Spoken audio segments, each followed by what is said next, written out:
Hello everyone, welcome to the sideboard here at StarCityGames.com Columbus Open Weekend. I'm Cedric Phillips and I am joined by the 2015 StarCityGames.com Players Champion and the captain of Team Metagame Gurus, Jim Davis. Jim, how are you? I'm doing great. You are having a good tournament here, yes? Pretty good so far, yep. 10-3?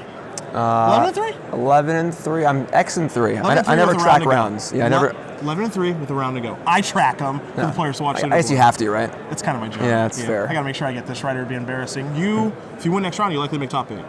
We'll see what happens, yeah. And you were playing a deck that a lot of people on social media are saying, can we get a Jim Davis deck tech? What's his deck list? Can we get a copy of his deck list? First of all, no, you can't get his copy of his deck list while he's in the tournament. That would not be fair to Jim, but you can get one from this deck tech. Jim, you're playing blue-black control. My first question for you before we go over cards is why? So on Friday night, me and Dan had the Esper deck that we played at the Invitational, and Dan is playing a version of that deck. And I don't know, I wasn't like totally sold on it. The idea of playing a deck that had 8 cards banned out of it and not being able to play them anymore. Tough sell. Yeah, it's and I was like, you know what? It's midnight.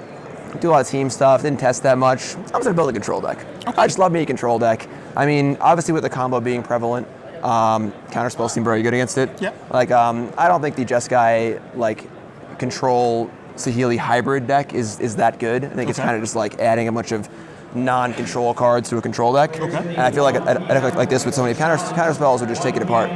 So, felt good against the combo decks. Obviously, a lot of removal for the creature decks. And I think we're a little short on cards. I'd pay a good amount of money for a Clash of Wills or some sort of universal counterspell. Okay. We are playing some, specific counterspells that don't always line up perfectly. But Gearhulk's insane, Kalidas is insane, and the core idea of the deck is very good. It's a little short on cards, but it's been playing very well. So let's go over some of these counterspells first and foremost, because you have a lot of them in your deck.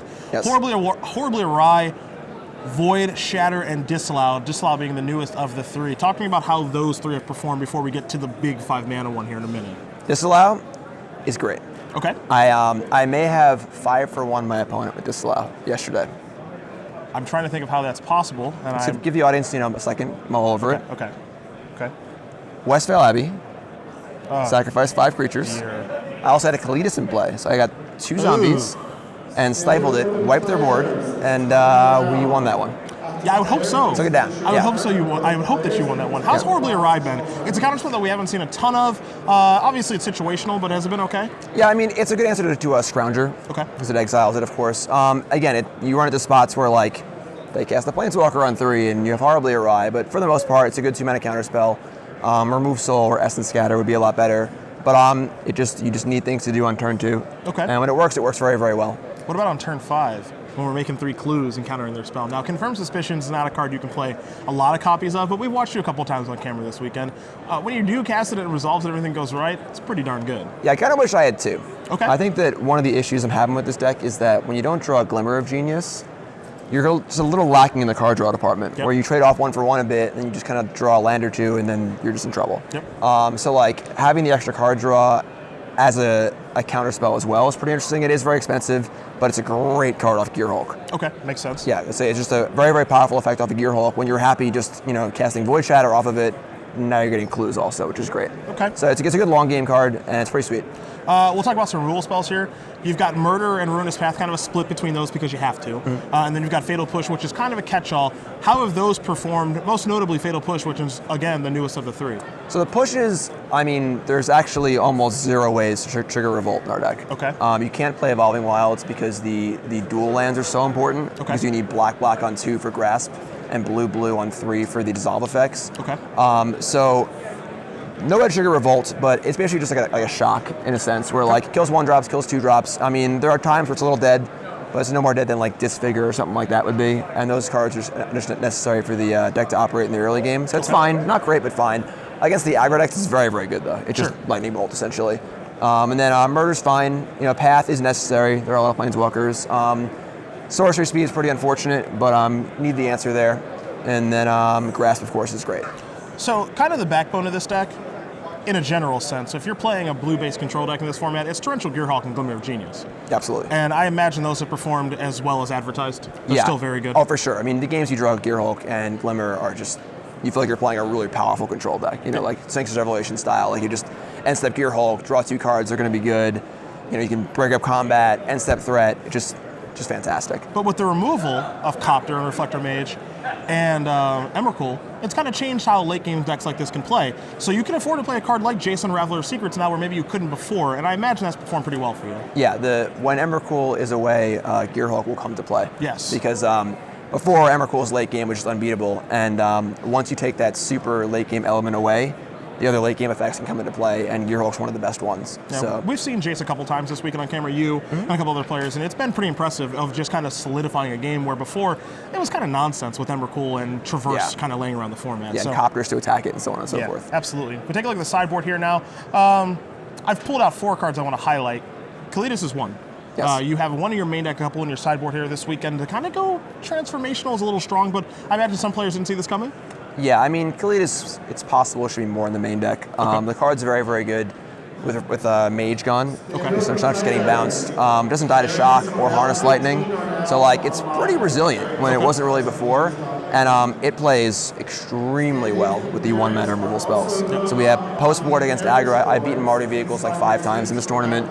Post-board, we have 3 Kalidas, and we have 4 push and 2 deadweights. Oh, okay, that's really good. So the turn 5, Kalidas, kill your creature, is just in full effect at almost all times. Okay. It's been very, very good. You've got a lot of counter spells after sideboard, Ceremonious Rejection, and Dispel, just to kind of piggyback on top of the Void Shatters and Disallows. Nothing too crazy going on there. Yep. But the Sphinx of the Final Word is a little bit different than what I expected to see. This, I imagine, is kind of your mirror match trump. Haven't cast it yet. No mirrors yet. But yeah, it's in there. Okay. I'm hoping to get to see this. I mean, bring the mirror on. You want to be there? I love me a control mirror. Okay, well, you've also got land number 28 here, the Blighted Cataract. Yep. I'm going to let you, just go ahead. Want me to sell Blighted Cataract? I want you to sell Blighted Cataract to the audience. Blighted Cataract. Here we go. You can't miss a land drop in a control mirror or a combo mirror. Okay. Against like Jeskai, Saheeli, and stuff like that, you need to have lands coming constantly so you can play your spells and then counter spells back it up. Okay. It's all about just getting mana advantage and never missing a land drop. So I wanted to land on the board. Okay. We have 1 Blighted Fen main, and it's not really a necessary effect in a control mirror. So Cataract fit the bill. It's a card draw spell. And, definitely this. And yes. But yeah, just 28th land. Don't miss your land drops. Draw some more cards. Okay. Been effective. Fair enough. Jim is 10-3. I've got 2 questions before we go, and then I'll give you a little airtime of your own. 1, what do you want to play against with this deck? I mean, the Vehicles match has been great. Okay. I think the combo decks as well. I mean, Jeskai Saheeli seems pretty easy. I also Todd playing it. Kind of flooded a little bit in game 3. He also played well too. So, but I think it's a good matchup. Yeah. What do you not want to play against? The green-white tokens decks can be a little rough if they resolve a Planeswalker. You're kind of in a spot where, like, if you can counter their stuff and line up, it's very, very easy. Okay. But if one slips through, you're kind of in trouble. Although Disallow makes the ultimate on Nissa and like Liliana and those other Planeswalkers not as bad. Sure. So Planeswalkers in general can be a little tough. Okay. Final question, final thing, not really a question so much. I'm going to give you, like I've given everyone else here for the deck tech, 15 to 20 seconds. You have the floor. Wait, for minutes or shout-outs. seconds? Okay. Shout-outs. Follow me at Twitter. Go. Make the most of this time. Do better than the previous 2. I'm excited because Team MTG is going to be revamping a little bit. Okay. We have a new lineup in effect in February, new website coming, new jerseys, Okay. new logo. Okay. It's a lot of new stuff. I'm super excited. Go Twitter, Team MGG, follow us, follow me. Check out our sponsors, BCW Supplies, excellent products, Inked Gaming. Okay. Promo code MGG10 for 10% off your custom playmat. Okay. Inked Gaming is great. And of course, cardhoarder.com is your best place to find online cards for Magic Online. Cheap prices, super easy to use. That's how it's done. That's how you promote your sponsors. Good work, Jim. Did way better than Brendan DeCandio and the first deck I did with, Overturf, he's got his own store. So he did pretty good with that. He was hesitant to say it, though. I know! I watched that one live, and he was kind of like, right, you gotta give a shout out to the store that you own in Minnesota.